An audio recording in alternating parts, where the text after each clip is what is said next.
Question number 10th. Find the number of ways of 4-digit numbers. 4-digit numbers that can be formed using the digit 1 2 4 5 6 8. मतलब मेरे पास available इतने हैं और मुझे उसमें से 4 डिजिट लेना है.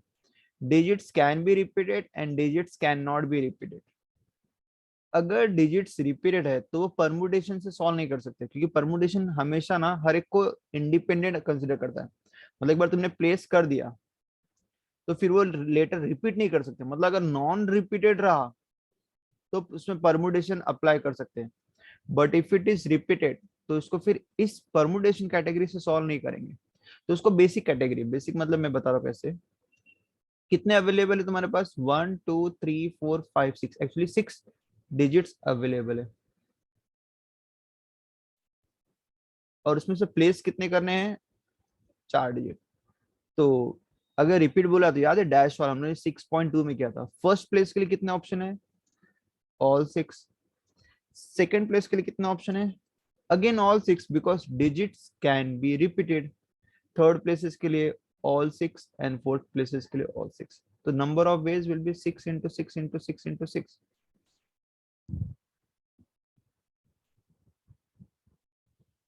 which is 6 raised to 4 ways. Second case में अगर मैं इसी वे से सॉल्व करूं तो भी चलेगा या परमुटेशन सॉल्व करूं तो भी चलेगा. दो ऑप्शन है. Digits can not be repeated मतलब डिजिट्स रिपीट नहीं हो सकते. Ninad can you tell me इस प्लेस पे कितने लेटर आएंगे? फर्स्ट प्लेस पे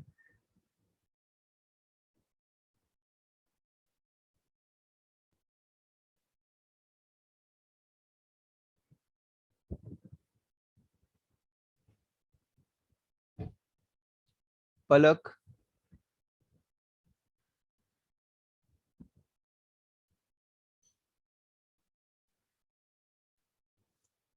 How many numbers can be formed using the digit 0 1 2 3 4 5 if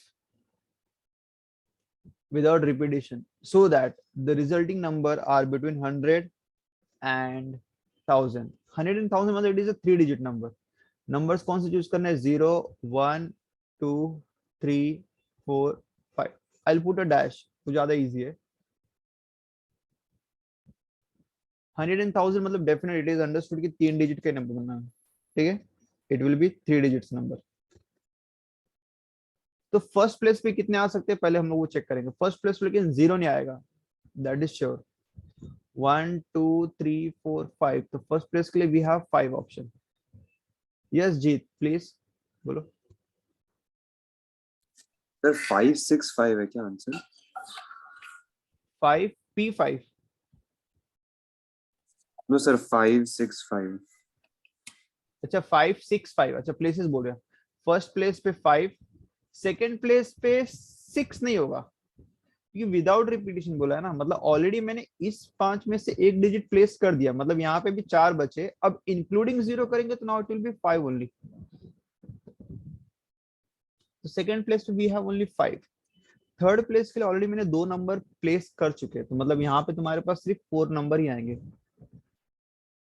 तो आउट ऑफ 6 मतलब मैंने 2 नंबर प्लेस कर लिए तो वी आर ओनली 4. तो it will be 5 into 5 into 4. So it will be 100 ways.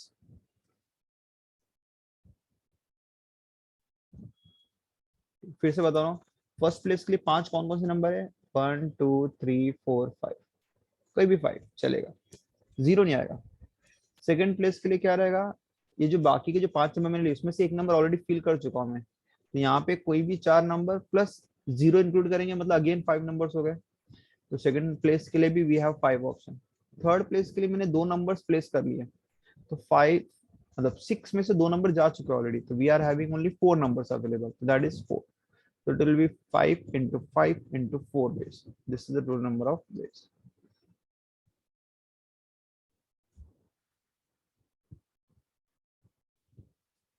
In question number 12, ये भी डिजिट्स का ही है, डैश करके करेंगे हम.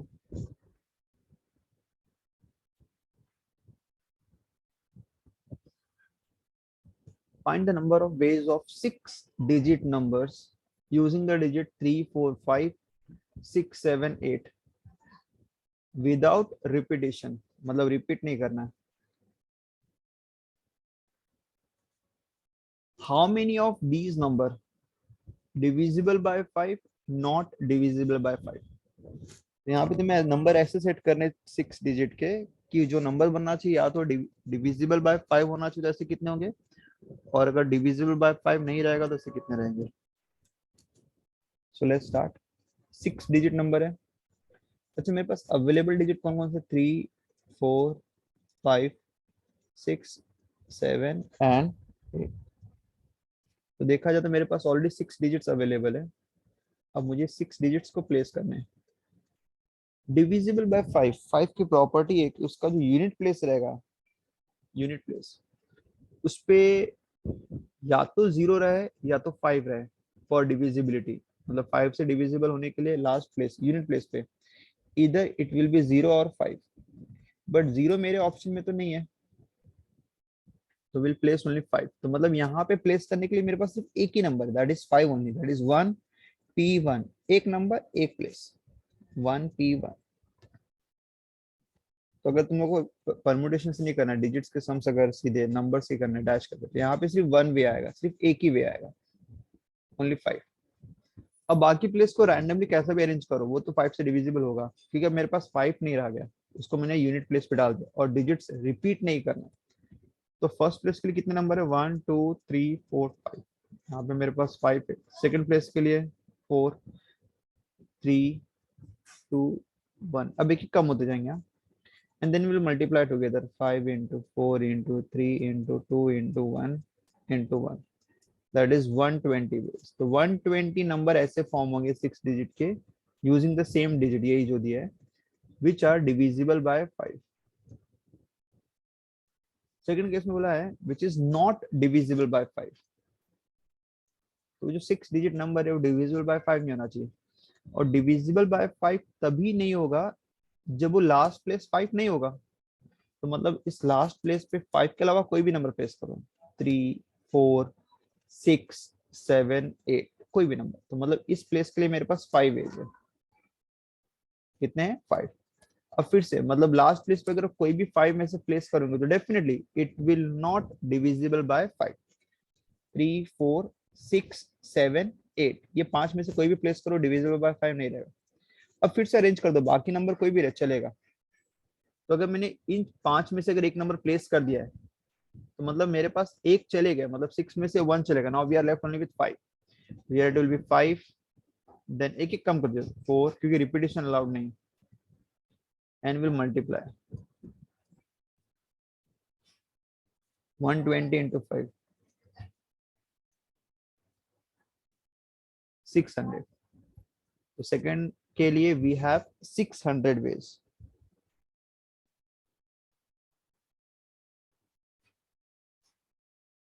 ठीक है.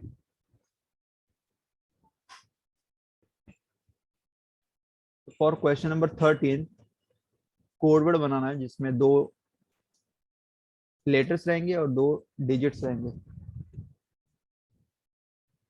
तो फर्स्ट प्लेस के लिए मेरे पास ऑल 26 लेटर्स में से मैं कोई भी चूज कर सकता हूँ, कोई भी. सेकंड के लिए बोला है कि डिस्टिंक्ट बोला, मतलब सेम लेटर रिपीट नहीं कर सकते, मतलब सेकंड के लिए we are having only 25 option. ठीक है. तो ये हुआ first 2 places with letter. Next 2 places के लिए we are going to use digits. अब डिजिट भी बोला है कि नॉन जीरो मतलब 1 2 लेके 9 तक. तो फर्स्ट प्लेसेस के लिए मेरे पास कोई भी 9 डिजिट ले सकता हूँ, और वो रिपीट नहीं करना, डिस्टिंक्ट बोला है. तो मतलब सेकंड प्लेस के लिए वी आर हैविंग 8. तो मतलब टोटल नंबर ऑफ वेज कितने हो जाएंगे, 26 into 25 into 9 into 8, that is total number of veg.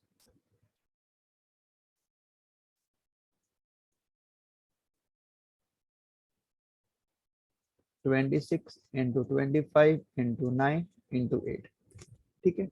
Second बोला है कि find the number of such code word that end with an even digit. मतलब यहाँ पे बोला कि इवन डिजिट पे खत्म होना चाहिए. इवन नंबर मतलब 2 4 6 8. तो अगेन कोड वर्ड 4 प्लेसेस का ही रहेगा, बट लास्ट प्लेस के लिए कंडीशन दे दिया कि यहाँ पे सिर्फ यही नंबर होने चाहिए इवन। मतलब लास्ट प्लेस के लिए मेरे पास 4 ऑप्शन है लास्ट प्लेस के लिए। यहाँ पे भी डिजिट चाहिए, बट डिजिट कोई भी लो चलेगा, बट रिपीट नहीं करना, मतलब एक नंबर ऑलरेडी जा चुका है। तो मेरे पास 9 लेटर्स जो थे, सॉरी 9 डिजिट्स 1 से लेके 9 तक, उसमें से एक जा चुका, मतलब we are left only with 8 digit. बाकी लेटर्स के लिए कोई कंडीशन नहीं, तो यहाँ पे 26 इंटू 25 ही रहेगा, एंड देन अगेन मल्टीप्लाई कर देंगे, that will be the total number of ways which is 26 into 25 into 8 into 4। ठीक है, तो ये तुम्हारा हुआ फर्स्ट क्वेश्चन, ये तुम्हारा हुआ सेकंड क्वेश्चन। अगर किसी को डाउट रहे तो उसी मोमेंट में पूछ सकते हो। ठीक है, बस प्लेसेस फील करने, दैट्स इट। जैसे 14 में क्या दिया है, find the number of ways in which 5 letters, ध्यान से देखो 5 letters can be posted in 3 post boxes if any number of letter can be posted in a post box। मेरे पास 3 पोस्ट बॉक्स है, first post box, second post box and third post box.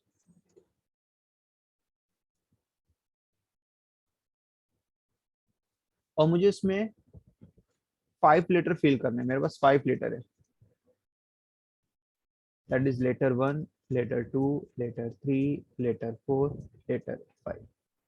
अब उसने बोला है कि कितने भी लेटर कितने भी पोस्ट बॉक्स में डाल सकते हो, चाहो तो मैं पांचों के पांचों फर्स्ट पोस्ट बॉक्स में डालूं, या सेकंड पोस्ट बॉक्स में डालूं, या थर्ड में डालूं, या पहले में वो फर्स्ट लेटर गया, सेकंड में L2 second letter post box 2 में गया, और बाकी के 3 लेटर पोस्ट बॉक्स 3 में गए। इन एनी पॉसिबिलिटी में मैं डाल सकता हूँ, देयर इज नो कंडीशन। तो ऐसे कितने वेज होंगे तुम्हें वो निकालना है।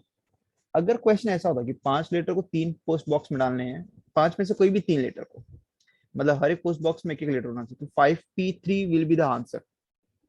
अगर बोला 5 लेटर है, उसमें से कोई 3 लेटर को 3 अलग अलग पोस्ट बॉक्स में डालने, कोई भी 3 तो it will B 5P3। But यहाँ पे वैसा कंडीशन नहीं दिया, यहाँ पे बोला कि कितने भी लेटर तुम कितने भी पोस्ट बॉक्स में डाल सकते हो, चलेगा। तो स्टार्ट कैसे करेंगे, पहले फर्स्ट लेटर लेंगे। फर्स्ट लेटर के लिए मेरे पास कितने ऑप्शन है, I can put in first post box, second में भी डाल सकता हूँ, 3 पे भी। तो फर्स्ट लेटर के लिए I am having 3 option, second letter को चूज करेंगे।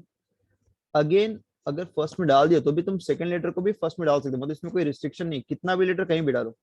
तो सेकंड लेटर के लिए भी again I am having 3 post boxes, में कहीं भी डालो, मेरी मर्जी। For the third post box, third letter के लिए again I am having 3 option, किसी भी लेट इसमें डाल दो पोस्ट बॉक्स में, तो again I am having 3 option. Fourth letter के लिए again I am having 3 option, and fifth letter के लिए again I am having 3 option. तो total number of ways it will be, सबको मल्टीप्लाई कर देंगे, that is nothing but 3 raised to 5, मतलब this is the total number of ways that I can have for putting or placing 5 letter in 3 post boxes, that is 3 raised to 5। 3 raised to 5 कितना हो जाएगा, 243।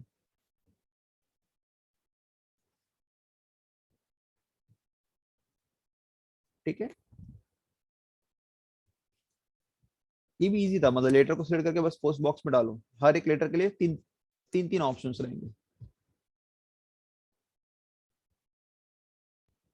Next 15,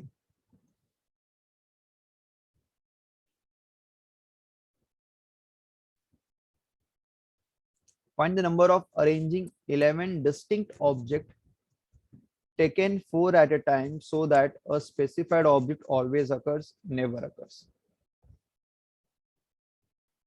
15th question,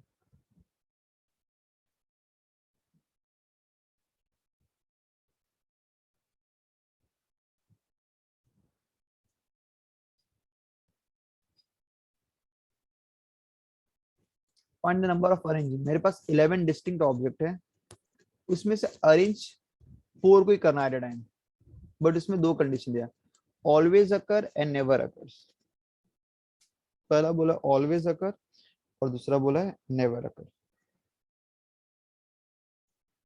ठीक है, so we have 11 distinct object, जिसमें से मुझे 4 at a time देना है। ठीक है, अब 11 मतलब समझो कि मैं लेटेस्ट ले लेता हूँ, 11 latest, A B C D E F G H I J और K। ठीक है, टोटल 9, सॉरी 11 मेरे पास लेटर्स है, डिस्टिंक्ट लेटर है या डिस्टिंक्ट ऑब्जेक्ट है, और उसमें से मुझे कोई 4 लेना है, that will be 11 P4 done. But condition क्या बोला है कि अ स्पेसिफाइड ऑब्जेक्ट ऑलवेज अगर, मतलब इसमें से कोई एक है जो हमेशा आना ही चाहिए। तो समझो मेरा जो H है, ये मेरा जो ऑब्जेक्ट, ये थोड़ा इंपॉर्टेंट है और इसको हमेशा रखना है। मतलब एक तो प्लेस फिक्स हो गया, मतलब H के लिए तुम्हारे पास एक प्लेस फिक्स हो गया, बट वो कोई भी प्लेस हो सकता है, कंडीशन तो दिया नहीं ना कि वो लास्ट प्लेस ही होना चाहिए। तो H के लिए मेरे पास 4 ऑप्शन है, तो इट विल बी उस 4 प्लेसेस में कोई भी एक प्लेस पे H चला जाएगा। बचे 3 प्लेस के लिए, तो बचे 3 प्लेस पे बाकी कोई भी लेटर है चलेगा, कोई दिक्कत नहीं। बस ये H जो लेटर है और स्पेसिफाइड ऑब्जेक्ट, और मैंने H नहीं, ऐसा नहीं कि H ही है, कोई भी एक लेटर है जो कि स्पेसिफाइड, वो होना ही चाहिए हमेशा, इट ऑलवेज अकर। तो उस, समझो मैंने यहाँ पे कंसीडर किया वो एक लेटर मेरा H है जिसको हमेशा होना चाहिए, तो उस एक लेटर H के लिए मेरे पास 4 ऑप्शन है, तो इट विल बी 4P1। चलो एक तो प्लेस हो गया, बचे हुए 3 प्लेसेस पे कोई भी लेटर रखो, कोई चलेगा, कोई दिक्कत नहीं है। तो मतलब मेरे पास now we are left only with 10 letters, 10 object, और उसमें से कोई 3 ही चूज करना है टू फिल दैट 3 प्लेसेस, तो it will be 10P3 and then दोनों को मल्टीप्लाई कर देंगे, तो ये फर्स्ट का आंसर हो जाएगा always occur.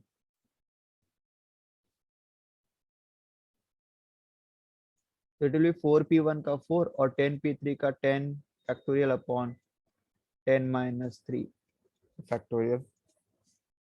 So this is 10 factorial, 10 minus 3 is 7 factorial। छोटा करेंगे 10 into 9 into 8 into 7 पे स्टॉप कर देंगे, एंड देन फिर मल्टीप्लाई कर देंगे 10 into 9 into 8, whatever answer comes multiply by 4 and that's your answer। 72 into 4, 72 into 4,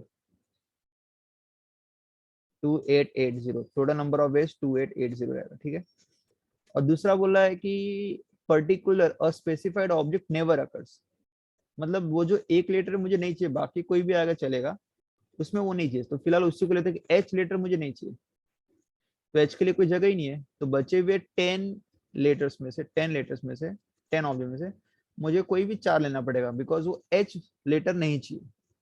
तो सिंपल आंसर इट्स 10P4, मतलब 4 ऑब्जेक्ट चूज करने हैं out of not 11 but 10 only, because unspecified object never occur, मुझे जो एक ऑब्जेक्ट है वो नहीं चाहिए। ठीक है, okay, so this is our question number 15। यहाँ पे अपना ये एक्सरसाइज कंप्लीट होता है। इसके आने वाले एक्सरसाइज फिर थोड़े इजी रहेंगे कंपेरेटिवली, बट यही जो एक्सरसाइज है थोड़ा मेन था, इसमें तुम्हें समझ, this is the basic of permutation, जहाँ पे we are arranging the letters, there is no new फॉर्मूले, ओनली व्हाट, जस्ट तुम्हें लॉजिक अप्लाई करना है। ठीक है, वो तुम्हें ध्यान देना लॉजिक का।